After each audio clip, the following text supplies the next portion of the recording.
done on the ultralight flagger. Oh, right at the bottom of the lip.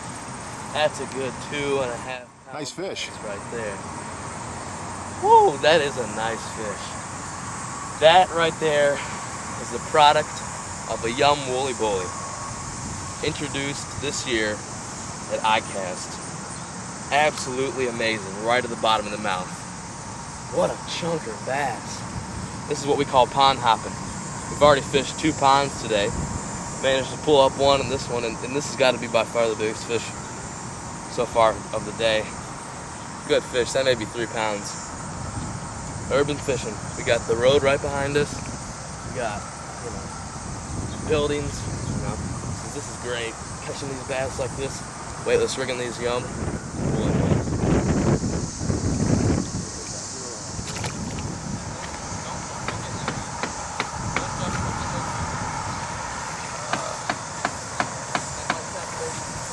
Oh, he's down in heavy drag. That's a 3 pound. That's a 3 pound little oil arch. Can't go nowhere. Where do you think so? Not going anywhere. Ah, yes. This is a beautiful bass. Hooked in the lower lip again. He came up and he waked that sucker. Oh, that is another good 2.5, 3 pound largemouth right there. Illinois, Northern Illinois, largemouth. Got that grass in his mouth. Before we end today's clip, I want to talk a little bit about how we went about catching this fish and how we took it to our advantage with the weather that we have today. As you can see, it's pretty windy out. The wind direction is coming towards me, coming towards this shore, and that was purposely done. We purposely chose this shore because there's a wind coming towards it. What that's going to do is it's going to push in zooplankton, which the minnows, the bait fish, feed on, and the bass and the crappie and the bluegill also feed on as well. So we kind of took that to our advantage. As you can see, it's a very good light condition. It's not too cloudy, not too hot out, which is absolutely perfect fishing these conditions. And what we did is we're taking these little young woolly bullies right here of the 2010 series, and as you can see, we're kind of a craw color, amber color, and a gray on the back right there. And what we're doing is we're just casting these corners right here because the corners are going to hold more plankton and minnows rather than just the strips of land.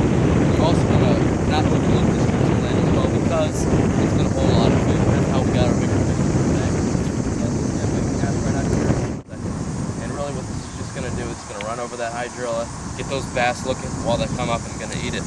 Always think, these are just a couple of the factors that you always want to know when you're fishing for these bass, when it's really windy like this.